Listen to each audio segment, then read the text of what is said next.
Okay, thanks Brad for that introduction, and thanks to you all for the opportunity to share with you some of the work that we've been doing at the ABMI in collaboration with a number of organizations to build a better understanding of ecosystem services.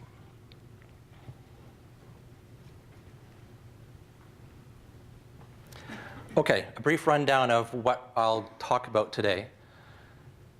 Ecosystem services is a label for something that I think we all have a general handle on, but I'll talk a little bit about what are ecosystem services, why we care about ecosystem services, what do we need to know about ecosystem services, and what can we do with new knowledge that we're creating on ecosystem services. The project that we're working on is provincial in scope. So many of the examples that I'll give are drawn from a variety of places in Alberta, but I will focus on some of the rangeland work that we're doing as well. Have you ever dipped your hand into a cool stream and taken a sip of water? Have you ever collected wood, built a campfire, and maybe toasted a few marshmallows? Have you ever been inspired by the sight of a peregrine falcon, the fastest animal in the world, flying overhead?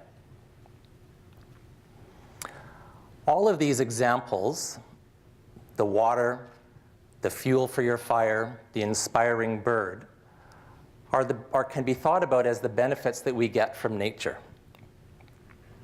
Folks have categorized these benefits into four broad categories. The first is the one we're most familiar with. Provisioning services. The ecosystem gives us stuff, gives us wood for construction materials and fuel, gives us food. Less familiar, but equally important, are what we call regulating services. Our climate system provides us with the capacity to grow stuff and to live a healthy life on Earth. Pollination is another example of a regulating ecosystem service. Flood control, water purification, these are other regulating services. And let's not forget cultural services like recreation, spiritual benefits, education. And all of these kinds of ecosystem services are supported by basic ecosystem functions like nutrient cycling, primary production through photosynthesis, decomposition. Without these basic ecosystem functions, the Earth wouldn't operate as a system. So these are what we can think about as benefits that we receive from nature. Woohoo, who doesn't love benefits, right? Our project is focused on the question, what is the value of these services? And I recognize there's dollar signs here, and we are indeed focusing on the economic value of these services, but it is important, and I think it's obvious to you, that many of the sorts of services that we're concerned about, many of the services that we benefit from, are not easily assigned a dollar value. Okay, some key ecosystem services here in Alberta. On the provisioning side, we have crop production, forage production, wood production. Those are really important to Alberta. Equally important, regulating services, carbon storage. Grasslands and forest ecosystems absorb carbon from the atmosphere, store it in plant tissue and in the soil. Water filtration and storage provided by wetlands and riparian areas, and pollination. And cultural services are out there as well. We value our native landscapes and our modified landscapes for recreation benefits and also inspiration from iconic species. Okay, estimating the value of these provisioning services is much more straightforward. For example, forage production is documented in a variety of reports. This is a good one if you haven't seen it, the value of Alberta's forage industry, co-produced by the Government of Alberta and the Alberta Forage Industry Network. The estimated direct economic value generated by forage is approximately $1.6 billion. There are additional indirect benefits. So we can assign a dollar value to the value of forage production. We also have a reasonably good handle on where forage production benefits are created. They're created on Alberta's native and tame pasture land. Move to crop production. Again, we track crop production. We have good information on the economic value of a variety of crops. Cash receipts by crop type are readily available to anybody with Google. And again, we have a good handle on where these benefits, the benefit of crop production, are provided. And wood production. As with crop production, we track this. Somewhere around $9 billion a year is an estimate of the value of wood production to the Alberta economy. And again, we have good maps, good inventory that tells us where we produce wood here in Alberta. So those are some of our provisioning services, relatively straightforward to estimate their value. The value of regulating and cultural services is harder to estimate. And I'll get into that in a later part of my talk. That is one of the fundamental goals of our project, is to focus our efforts on some of these more difficult to estimate ecosystem services. Okay, so that's an overview. So we have a reasonably common understanding of what ecosystem services are. So why should we care? Alberta is a great place to live. 100 years ago, there weren't very many of us here. And through reproduction and immigration, we now have over 3 million people in Alberta. And that's a testament to the value, to the quality of life that we have here in Alberta. With the growing population, we're out there doing stuff. We're out there harvesting trees, we're growing crops, we're building cities to live, and let's not forget we have a large and growing energy sector. So these are important activities that have come along with our growing population and our growing economy. And through cultivation, logging, paving for cities, we've been able to live a good life and generate good economic value. Along with that, we have impacts. We have drained most of the wetlands in southern Alberta. Populations of key pollinator species are in decline. And the list of species that are at risk of leaving Alberta because of various pressures, that list of species at risk is growing. So not surprisingly, accompanying the positive trends that we have had here in Alberta, there also are some concerns. So we care about this because we care about Alberta, but let's not forget that Alberta is an export economy. The products, for example, beef, for example, wood, that we harvest here in Alberta, many of them are destined for export. The international community is concerned about the manner in which Albertans derive benefits from our ecosystems. And an example is the Global Roundtable for Sustainable Beef, global initiative focused on developing ways to better understand the manner in which beef is produced in the context of sustainability. Some of the key thought leaders in that process have been McDonald's and other large corporations, and also non-government organizations, notably the World Wildlife Fund. So there is a global conversation happening right now about beef sustainability. Alberta needs to be part of that. We are a part of that, and we're growing our presence in that global community. Okay, what do we need to know about ecosystem services? I've shared you a little bit of knowledge, but our project is generating some new knowledge that we need to use. It can be simplified into a basic supply and demand equation. We have a supply of ecosystem services, and we have people that want those ecosystem services. The example I'll give you is the ecosystem service of water filtration. So to understand the supply of that, we need to understand the biophysical structure of the land, and in this case, and of the water. So what ecosystems are out there? What species are part of those ecosystems? In the context of water, we also need to know what the function of those species and those ecosystems are. And in this case, one of the functions of wetland ecosystems is to slow the travel of water as it moves from the land into the open water. When water slows down, it drops the materials that it has in it, such as sediments. And when it passes through vegetation, those plants absorb nutrients. And those are all good services, or good functions, if we're interested in clean water. So the service here is the purification of water. The benefit is clean water, which we all value. Estimating the value of that clean water is where it gets really tricky. One of the ways that people have tried to estimate the value of clean water is to try to calculate what it would cost to mechanically, with an engineering solution, treat the water that's needed by a city in replacement of the value of the functions that are provided by the native ecosystems. The New York State went through an exercise in which they did exactly this calculation when they were considering building a water filtration plant, and made the decision that it was better to implement conservation actions in the watershed than to construct a multi-billion-dollar facility.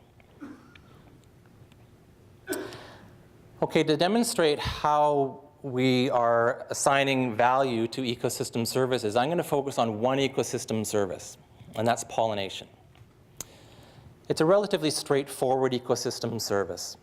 By pollinating plants, bees and other native insects increase their yield and thereby produce a direct economic benefit to people that are producing crops. Now, there's a lot that we know about pollination, but there's still a lot that we don't know. So we're applying what we know, but we're also aware that there's considerable uncertainty, and we're always going to need to learn more about how pollination benefits people. Among the many crops in Alberta that benefit from pollination, canola is the most widespread. So, first step in this ecosystem assessment process is understand where we grow canola in Alberta. So these yellow squares are quarter sections where canola is the dominant crop. So we grow a lot of canola in Peace River country and in the prairies. So we know where the canola is. We need to know where the bees are. And one of the key factors with respect to native bees is that they need uncultivated land in which to build their nests and in which to find food that they can eat when the canola is not blooming. So they need food throughout the active season, even when canola is unavailable. Native bees in our agricultural lands are commonly found in shelter belts, woodlots, basically any uncultivated land that provides access to natural environments where bees can build nests and find food. Okay, we need to understand the relationship between the amount of this uncultivated land and the number of bees.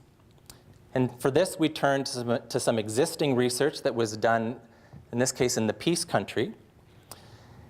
And each of the dots on the graph represents a quarter section in which the researchers took a measure of the amount of uncultivated land. So that's measured along the horizontal axis there. And they used butterfly nets and bee traps, relatively low-tech methods, to get an estimate of the abundance of bees in each of those quarter sections. So not surprisingly, quarters that had larger amounts of uncultivated land tended to have larger numbers of bees. So this is a mathematical model that we use to make a prediction of the bee abundance in each of these quarters.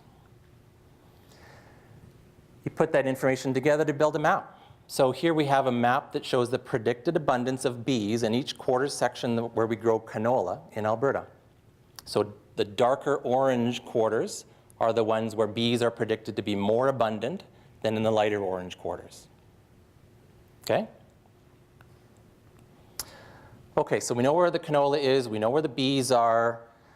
Next, we need to know the benefit that those bees are providing to canola yield. So, again, we turn to existing research to get information about the relationship between bees and yield. And again, each of these dots represents a quarter where we had a measure of the number of bees. And we also had a measure of the seed deficit, or basically the yield of canola. And not surprisingly, the more the bees, the higher the yield of canola. So we combined this mathematical model with the price of canola to give us an estimate of the value of pollination. So here we have a map that shows each quarter representing the value of pollination to canola producers, with the darker purple quarters being those quarters that had, in which bees provided producers with significant economic value. The key attributes of this example that make it a useful ecosystem service assessment are twofold. First, it's based on freely available data. The canola information was downloaded from Agriculture Canada. The relationships between bee abundance and canola were derived from the scientific literature that anybody can read. So you can repeat those, and so you can repeat the calculations. Those are really important if we're interested, as we are, in attributes such as credibility and transparency. Okay, back to my canola example. Notice that beside the Peace River, there tend to be quite a few quarters that have a relatively high benefit from pollination in regards to canola yield. So if you were a landowner, do I have a laser here? If you were a landowner that owned some of the land beside these canola fields, your land is producing bees. Some of those bees are flying into adjacent canola fields and pollinating the canola and increasing the yield of canola in those canola fields. So if you were the landowner and you were producing the bees that benefited your neighbor's canola production, would you want to get paid for that? And on the flip side, if you were the canola producer and your canola yield was benefiting from bees produced on your neighbor's land, would you be willing to pay for that? If you were a land manager in forest or grassland ecosystems upstream of Calgary, and you managed your land in a responsible way that provided water filtration and storage services to people downstream in the city of Calgary, would you want to get paid for that? And then again, on the flip side, if you lived in Calgary and your water treatment costs were lower because of the beneficial management actions delivered on lands upstream by ranchers and foresters, would you be willing to pay for that? Which is a segue to, so watersheds and the people that live in those watersheds can be or do have dollar value if we can think about those watersheds as producing and providing water filtration and water storage services for people that live downstream. Which is a segue to one of the key applications of the ecosystem service assessment knowledge that we're creating. And much of this work is guided by an ecosystem services roadmap that's been led by Alberta Innovates Biosolutions that's focused on market instruments. And in our context, market instruments or innovative instruments is really code for incentives, and incentives as compared to regulation. We'll always need regulation, but in the ecosystem services roadmap, we're looking at opportunities in regards to incentives. There are lots of types of incentives for ecosystem service related attributes. Common in developing countries is what we call incentive payments. Landowners and land managers often are paid to keep their land in a healthy condition to benefit people that live downstream, and the benefit is often the water storage and water filtration benefit. Land managers and landowners can be paid for that. Organizations in Alberta like the Alberta Conservation Association and the Nature Conservancy of Canada buy land or buy the development rights to land through conservation easements. And they do this in order to deliver ecosystem service benefits, and they are often benefits that relate to basic conservation of wildlife habitat and ecosystem integrity. When a developer drains a wetland during the process of expanding a city, a regulation kicks in whereby the developer pays into a fund, and that fund is used by Ducks Unlimited Canada to implement wetland restoration and wetland creation projects. And we have an existing and growing market for carbon offsets as well in Alberta. And finally, this is a little bit of a different example, but key. Branding and certification are market instruments that are less direct.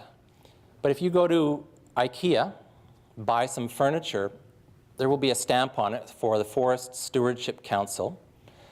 And that indicates that the supplier of that wood has passed a series of criteria that relate to to some assurance that the forest in which the wood was produced is managed in a sustainable way. We have existing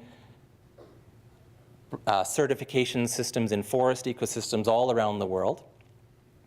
We're a little behind in those sorts of systems in agricultural ecosystems.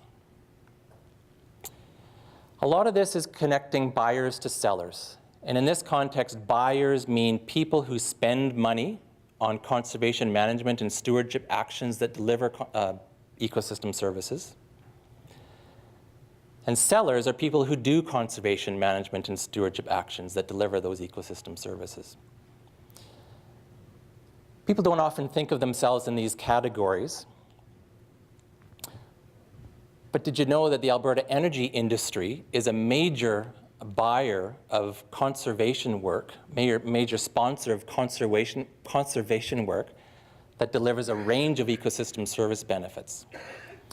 American duck hunters, through Ducks Unlimited Canada, have for years sponsored wetland restoration.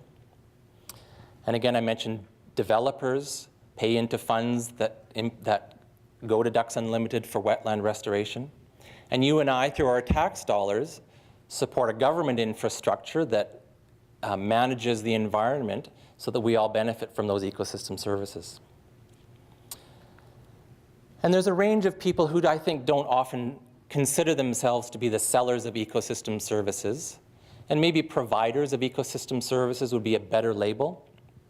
I mentioned the ACA and Nature Conservancy Canada. There are also a number of non-profit organizations committed to support management actions and improvements to management that benefit species at risk, benefit water quality. And individual land managers and landowners manage lands in responsible ways, sometimes because there is a potential economic benefit, but more often they do it because it's just the right thing to do. So connecting these buyers to sellers is constrained by a lack of clarity over what's being bought and sold.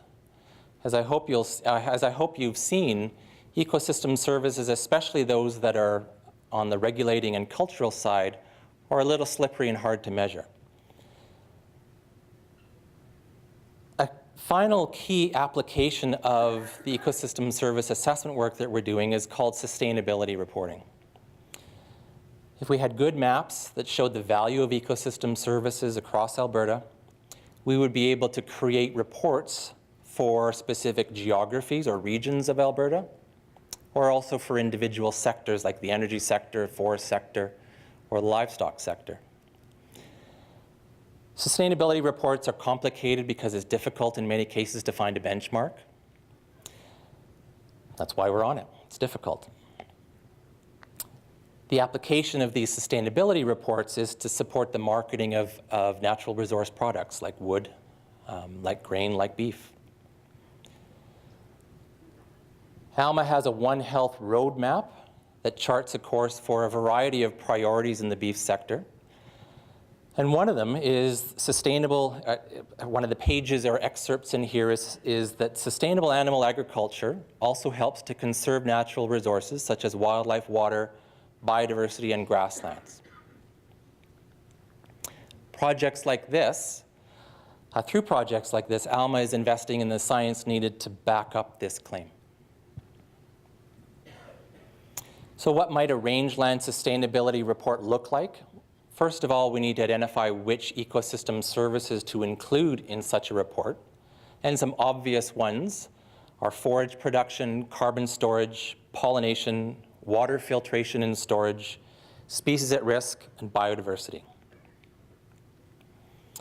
This is the holy grail, to be able to simplify the amount or the value of each of these ecosystem services into a single number. We want a single number because that's simple to convey.